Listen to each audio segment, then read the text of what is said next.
तो hello guys, welcome back on my YouTube channel UPSC with Sahil Solanki में आप सभी का बहुत बहुत स्वागत है। तो वीडियो को अंत तक देखना ना भूलना। और आज का जो अपना टॉपिक रहेगा वो रहेगा दल परिवर्तन कानून के बारे में, जिसे एंटी डिफेक्शन लॉ कहा जाता है। तो जो टॉपिक है वो एंटी डिफेक्शन लॉ, तो जानते हैं ये क्या होता है। तो दल परिवर्तन कानून 92 संशोधन अधिनियम 1985 के माध्यम से प्रस्तुत किया गया था। इसे भारतीय संविधान की 10वीं अनुसूची में जोड़ा गया और सामान्यतः इस अधिनियम को दल बदल कानून कहा जाता है। फिर दल बदल कानून को निष्ठा या कर्तव्य का सचेत परित्याग के रूप में परिभाषित किया गया है। इसमें दल बदल परिवर्तन के आधार पर निरर्हता के बारे में प्रावधान किया गया है। पीठासीन अधिकारी के पास दल बदल के सिद्ध आधार पर किसी सदस्य को अयोग्य घोषित करने का अधिकार होता है। इसका लक्ष्य विधायकों को उनके कार्यकाल के दौरान राजनीतिक संबद्धता में परिवर्तन करने से रोकना था। यह संसद और राज्य विधानसभाओं दोनों पर लागू होता है। उत्पत्ति, तो दल परिवर्तन कानून की उत्पत्ति कैसे हुई, किस प्रकार से हुई, जानते हैं उसके बारे में। और अगर आपको वीडियो अच्छी लग रही हो तो प्लीज़ चैनल को लाइक, शेयर और एक सब्सक्राइब जरूर कर देना, ताकि इसी तरह की नई वीडियो की नोटिफिकेशन आपके समक्ष जल्द से जल्द मिलती रहे। तो इसकी उत्पत्ति वर्ष 1967 में हरियाणा के विधायक गयालाल ने एक ही दिन में 3 बार अपनी पार्टी बदली। इसके बाद आया राम गया राम भारतीय राजनीति में एक लोकप्रिय मुहावरा बन गया। फिर राज्यों में एक राजनीतिक दल से दूसरे राजनीतिक दल में परिवर्तन करना एक सामान्य बात हो गई थी, जिसने राज्य सरकारों को उनकी सत्ता से हटाने का कार्य भी किया। लोकसभा में इस पर चिंता व्यक्त की गई और समस्या का आकलन करने के लिए गृह मंत्री यशवंत राय बलवंत राय की अध्यक्षता में एक समिति का गठन किया गया। सबसे पहले टावन समिति ने यह सिफारिश की थी कि यदि कोई विधायक धन लाभ के लिए दल परिवर्तन करता है तो उन्हें संसद से बाहर कर दिया जाना चाहिए और कुछ समय के लिए चुनाव लड़ने से भी रोक दिया जाना चाहिए। दल बदल विरोधी कानून इस तरह परिवर्तनों को रोकने के लिए प्रस्तुत किया गया था और इसीलिए 92 संविधान संशोधनों के माध्यम से राजीव गांधी के कार्यकाल के दौरान इसे शुरू किया गया। वर्ष 1992 में 10वीं अनुसूची को सर्वोच्च न्यायालय के समक्ष लाया गया और कियोतो होलोहन बनाम डाचिलहू और अन्य के एक ऐतिहासिक मामले के तहत इसकी संवैधानिकता को चुनौती दी गई। वर्ष 2003 में 91 संशोधन के माध्यम से नियमित दल बदल से निपटने के लिए दल परिवर्तन कानून को और अधिक प्रभावी बनाया गया। इसने उन प्रावधानों को हटा दिया जो पार्टी में विभाजन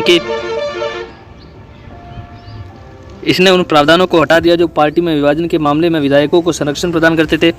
इसमें यह भी कहा गया कि 10वीं अनुसूची के तहत अयोग्य ठहराए गए किसी भी विधायक को कार्यकारी या मंत्री पद से भी अयोग्य घोषित किया जाएगा। उद्देश्य क्या है इसके, तो यह किसी पद या भौतिक लाभ अथवा ऐसे अन्य विचारों के प्रलोभन से प्रेरित दल परिवर्तन को रोकने के उद्देश्य से लाया गया है।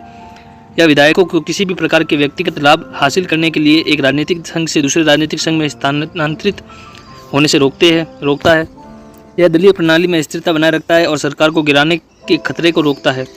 विधायक पार्टी व्हिप के पक्ष में मतदान करे, इस बात को सुनिश्चित करते हुए पार्टी दलीय अनुशासन को बढ़ावा देता है। यह सदस्यों को निरह अयोग्य ठहराए बिना राजनीतिक दलों के विलय की अनुमति देता है।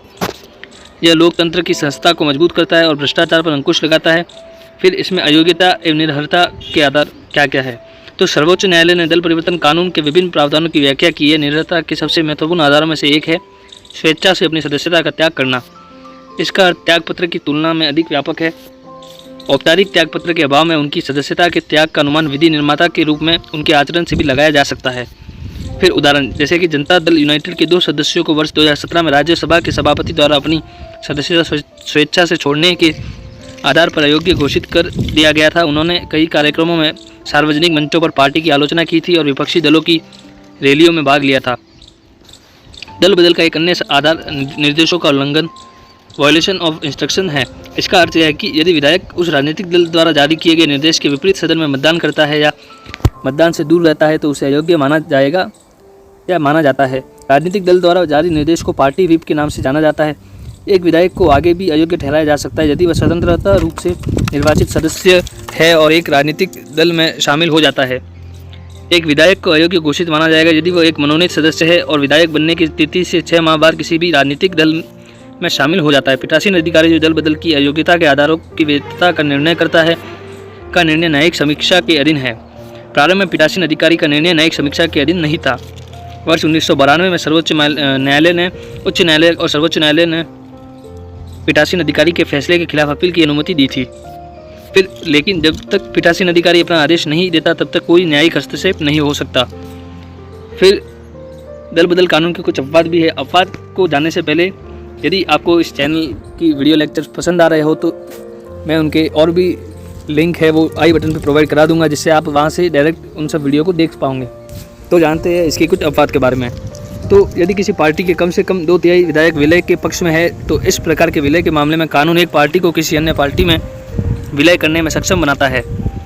यानी कि 2/3 बहुमत विधायकों का जिसकी पार्टी है उसके Incoming call from Matarani smiling face with sunglasses breastfeeding mother।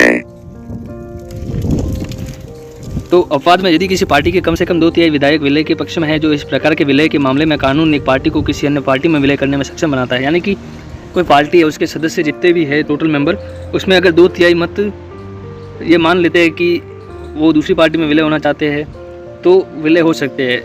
मतलब जितने भी सदस्य उनका 2/3 मत होना आवश्यक है। फिर न तो विलय का फैसला करने वाले सदस्यों को निर्भरता का सामना करना पड़ेगा और न ही मूल पार्टी में बने रहने वाले सदस्यों को। दल बदल विरोधी कानून के परिच्छेद 5 के अनुसार विधायिका के स्पीकर, चेयरमैन और डिप्टी चेयरमैन को दल बदल के आधार पर निर्भरता का योग्यता से छूट प्रदान की गई है। तो दल परिवर्तन कानून पर विविध मत विचार।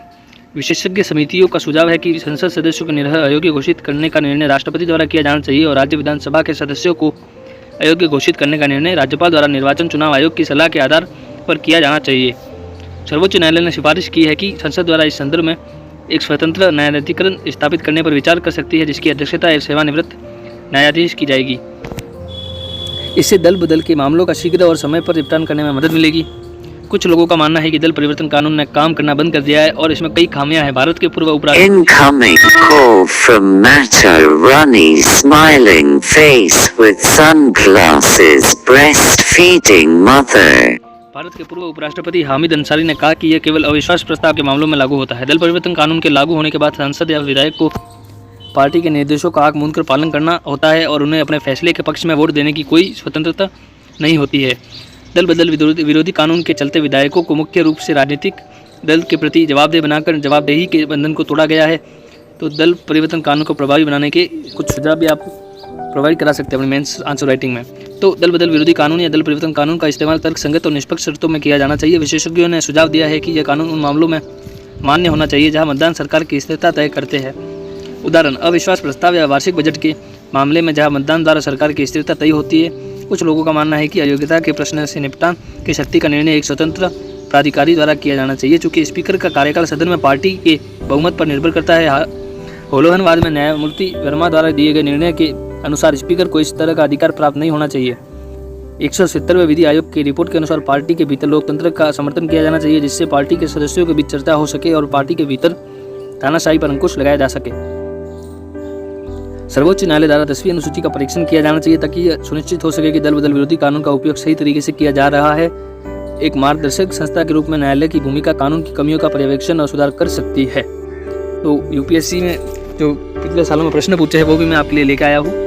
तो ये टॉपिक आपके लिए बहुत इंपॉर्टेंट होने वाला है, तो इसको एक बार अच्छे से रट लेना और समझ के पूरा पढ़ के इसकी आंसर राइटिंग आप कर सकते हैं जिससे कि ये टॉपिक आप कभी नहीं भूल पाएंगे। तो कुछ प्रश्न दिए गए हैं जो आप मेरी इस पीडीएफ को टेलीग्राम ग्रुप से डाउनलोड करके डायरेक्ट देख सकते हैं।